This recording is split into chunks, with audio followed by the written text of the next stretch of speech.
Bonjour, alors dans cette vidéo, nous allons voir ensemble comment régler un petit problème qu'il y a au niveau du code.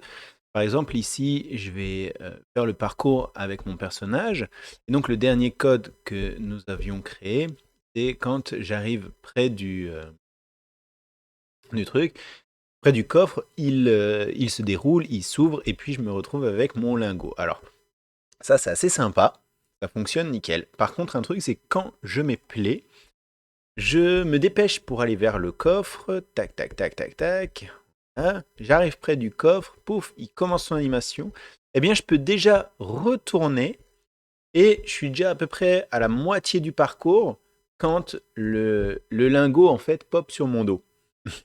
Donc, l'idée ici, ça va être de bloquer le personnage près du coffre, d'accord, le temps qu'il fasse la petite animation. Et ensuite, une fois qu'il a fini et que le lingot d'or se retrouve sur son dos, eh bien pouf, ça le décoince. Alors comment bloquer et débloquer le personnage? Alors à l'intérieur du personnage, je vais juste rajouter ici un petit, donc j'ai déjà un OR event, je vais rajouter un deuxième custom event, add custom event. Ce custom event, ça va être, on va appeler block player, d'accord? Et je vais en faire un deuxième custom event.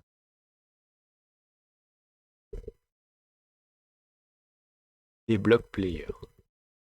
Voilà, après vous mettez ce que vous voulez à la place, hein. Alors, au moment où le personnage est bloqué, en fait, ce qu'il faut, c'est euh, c'est enlever en fait les inputs, qu'on ne puisse plus interagir avec le personnage directement. Donc du coup, ça va s'appeler disable input.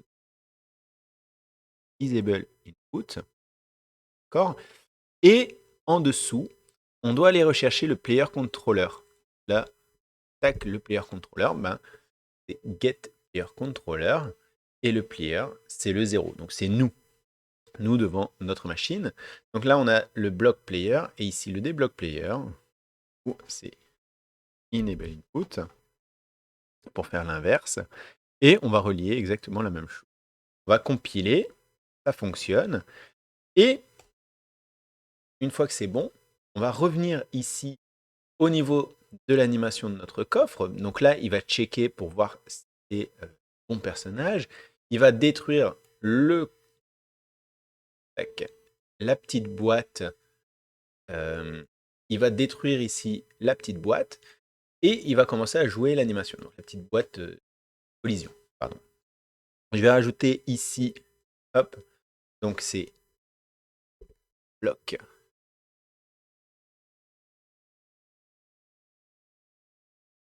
player. Hop, block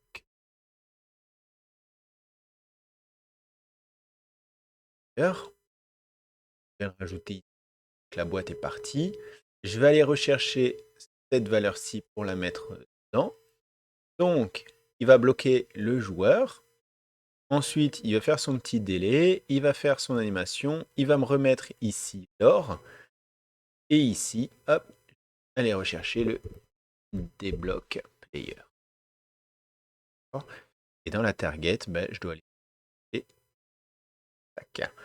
Ceci. Je compile, je sauvegarde. Et puis maintenant, à tester. Donc, hop, j'avance. J'arrive ici, hop, sur le personnage. J'arrive près du coffre. Voilà. Et là, je n'ai plus la possibilité de bouger. Tac. Il me donne. Et puis, une fois que le coffre, enfin que l'or apparaît sur mon, eh bien, là, je peux repartir avec mon personnage. Alors, je peux faire exactement la même chose pour un autre endroit. Par exemple, ici, voilà, j'avance. Je prends le laser et donc j'avance encore dedans. Et puis arrivé à 0, eh bien, je vois Arrested qui arrive sur mon écran. Mais par contre, mon personnage, bah, il peut continuer à bouger dans tous les sens. Là, j'aimerais bien faire la même chose et bloquer le personnage. Alors pour ça, il faut revenir On peut revenir dans le oui, par exemple. Là, mon arrested. J'ai ici, hop, dans l'event graph, mon petit décompte. Et j'ai bien ici arrested qui apparaît. Donc moi, je vais rechercher ici toujours le player. Et donc, à la fin, arrested, je vais rajouter un bloc player. Bloc player à la fin. Tac. Alors, bien évidemment, ce code-là pourrait être changé par la suite, hein. On va peut-être refaire des interfaces ou quelque chose un peu différent. Mais voilà, ici, hop, là. Et donc, on va tester le code. Hop, je me prends un petit faisceau, mince, je rentre, et là, paf, je me fais arrêter et je n'ai plus la possibilité. Donc voilà, comme ça, dans cette vidéo, on a pu voir comment bloquer notre personnage et donc interrompre les inputs et les débloquer également quand on en a besoin. Donc voilà, merci d'avoir suivi cette vidéo. Si vous l'avez aimé, n'hésitez pas à mettre un petit pouce vers le haut.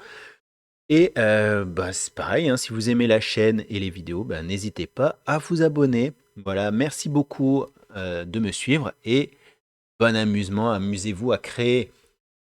À la prochaine!